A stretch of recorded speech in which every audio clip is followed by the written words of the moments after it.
Hello. Okay, cool. So this is just like introductory stuff. I'm sure there'll be more vlog after this, but we are spending the whole day in a space that we're renting. It's kind of like an Airbnb, except that you don't sleep here. So we have from 9 in the morning till 5 in the evening to use this beautiful plant-filled apartment as our studio space.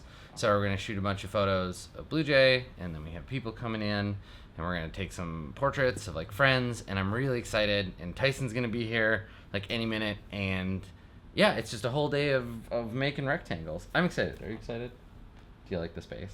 I think it's beautiful. Yeah, there are a lot of plants, so we're gonna So take many. we're gonna take advantage of the various exciting places in this house to take photos, and I'll show you some footage a little later on. And I think that's it for now. I'm gonna go get set up for the other kind of camera use, which requires completely different stuff. So we'll see you in a bit.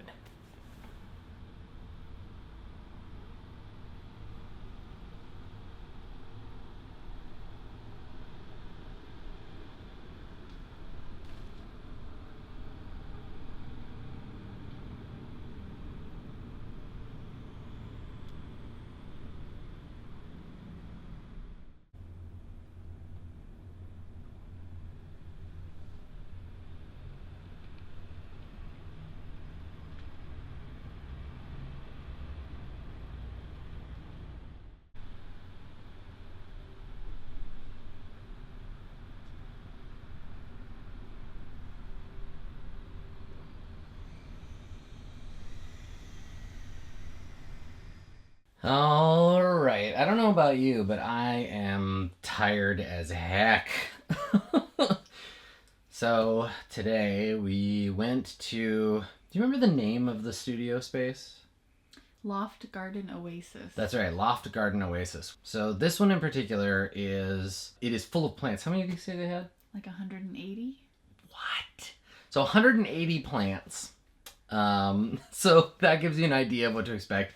Pretty much everything in this apartment was like designed to be Instagrammable. Like you just walked in there and you wanted to put on some like sepia filtered glasses and just look around. Like it's all like there's an old timey like telephone, like a backlight telephone that didn't work because it wasn't plugged in. There was like a pith helmet and some binoculars.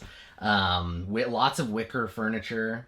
But I had shot there before with a friend of mine who was doing some portfolio shots, and I liked it so much, and I thought it would be really good for some photos for your Patreon. Yeah, so that was kind of like the initial plan. We're like, I'm going to rent this space. We're going to use it all day. We had it from 9 to 5, and we were just going to shoot a couple of sets. And then we were like, oh, well, this is at the same time that like a bunch of people are going to be in town.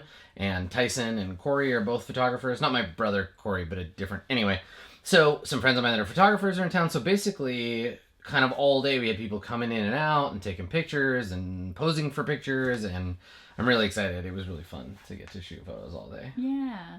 I'm excited because most of the photos I'll get from you.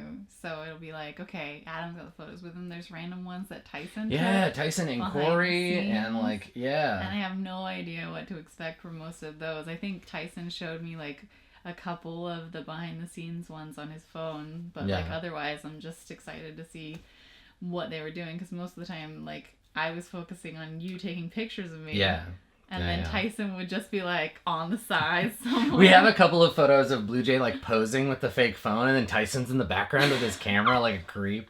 It's pretty good. Yeah, it was fun. We hadn't done like behind the scenes photography stuff yet, and that was really fun. It was fun having Tyson around for that. And then while I was shooting upstairs, Tyson and Corey were downstairs setting up. We have 2 flashes that we put colored gels in, and we put a blue gel in one, and we put a pink gel in the other, and we did some bisexual lighting photos. It was pretty cute. Yeah. So Tyson's got a bunch of those portraits, and I know Corey shot at least a full roll of film on his T3. Nice.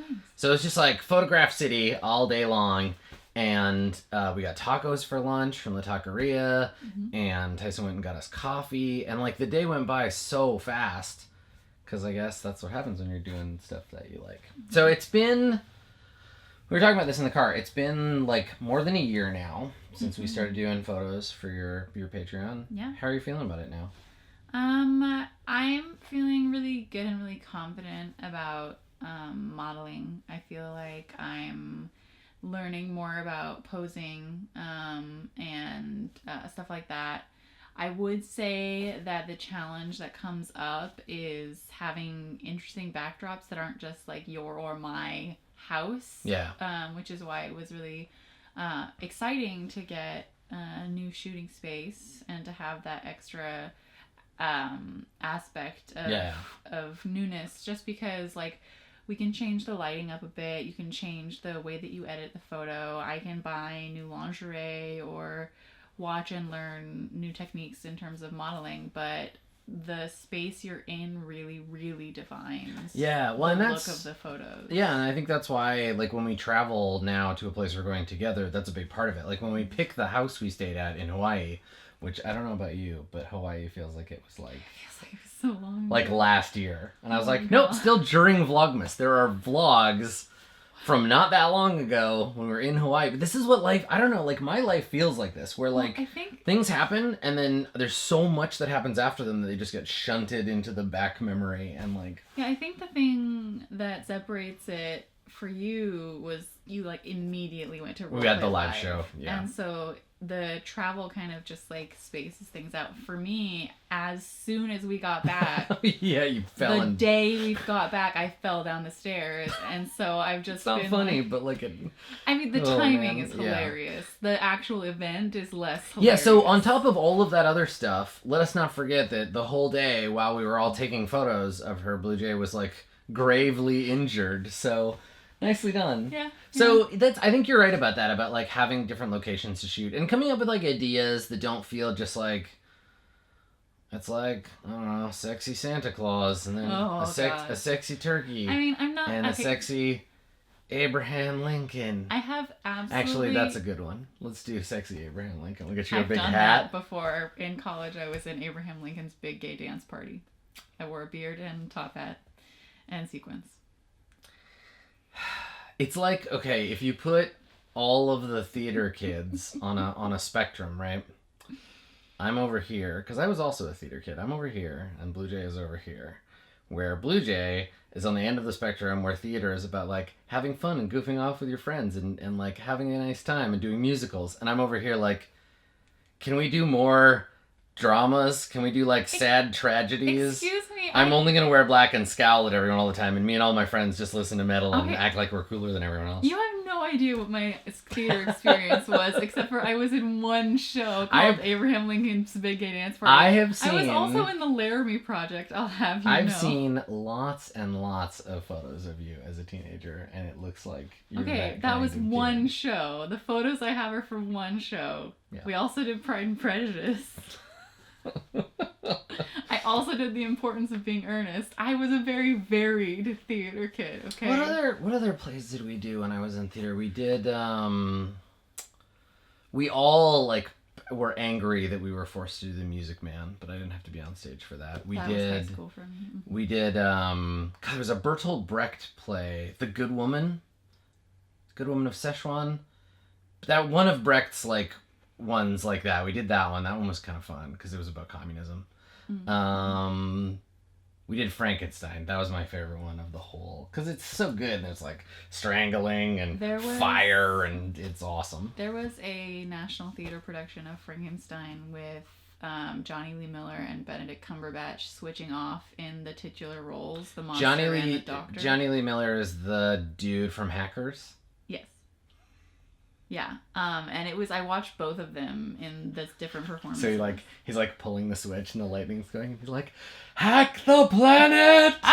Hack the okay. Apparently he's like a fairly serious like dramatic actor now that has been in TV shows and stuff. I will never be able to think of him in any other way. It was really interesting because both of the main actors learned both of the main parts and then just switched off playing it. And I saw both versions and just seeing how they chose to do it differently was really, really interesting. I actually always preferred the more dramatic acting, which you might get from my role play stuff. Yeah.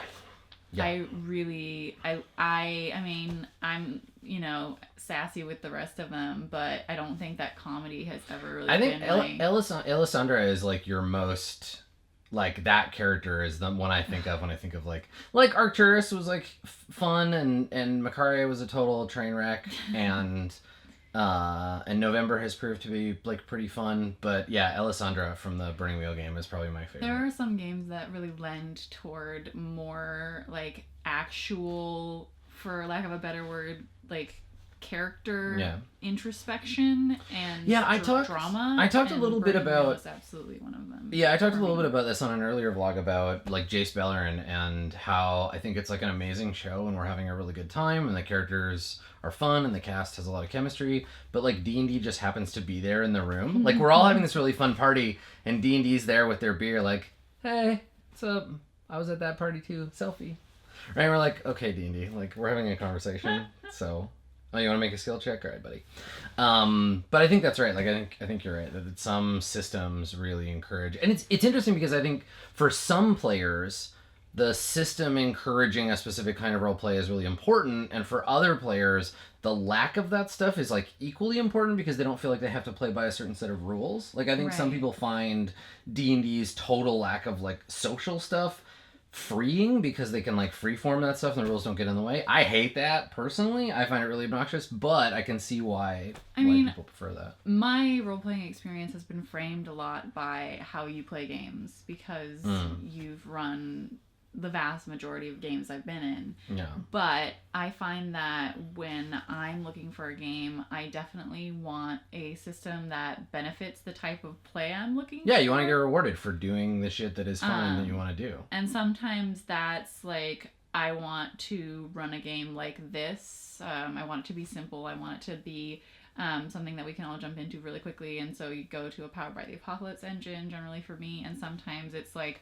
I want this to be like a space game. I want it to feel like really life or death. Like I want it to feel like the characters are like killable, and so like starts with outnumbered. I think a lot of people go to Powered by the Apocalypse games as like a go-to without realizing like what they're good for. In the same way that like with Fate, people are like, Fate can do anything and they play it, or they're like, I'll just pick a PBTA game, and they don't realize that the thing that's true of all Powered by the Apocalypse games is they're like fast pacing, right? Like PBTA games are really interrogative of the fiction, but they don't give you time to rest. You're not like, let's all like, even Blades in the Dark has more of that like and everyone just like take a break. Torchbearer has it, and Blades both have that moment of like exhaling in the game. We were talking about something else before role-playing games though. Patreon photography and all that stuff.